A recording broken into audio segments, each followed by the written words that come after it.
Samsung has just launched in India a new entry-level phone with quite interesting features. It is the Galaxy F17 5G. This device is a slightly cheaper variant than the Galaxy A17 5G.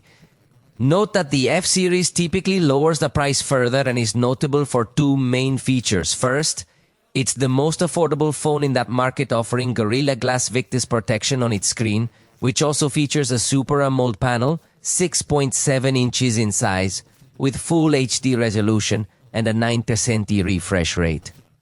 In my opinion, regarding resistance and durability, it has the potential to excel. However, the second aspect, which might be the most crucial, is Samsung's commitment to providing 6 years of major Android operating system updates for this device.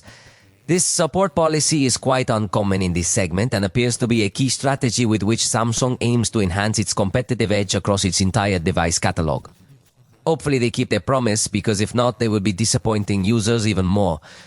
As for the rest of the specifications, we find an Exynos 1330 processor, configurations of 406GB of RAM and 128GB of expandable storage via microSD cards. Its main camera is 50 megapixels and features optical image stabilization. In addition, the battery is 5000 mAh, with no surprises, and supports 25 watts charging. No surprises with the charger missing from the box. Truly no surprises. The fact is that even in the entry-level range, Samsung might be lacking in updates, especially considering that many Chinese manufacturers are beginning to surprise us with 7000 mAh batteries and similar features. Let's see how much Samsung begins to respond a bit more to this trend. At the very least, we are dealing with a budget-friendly device here.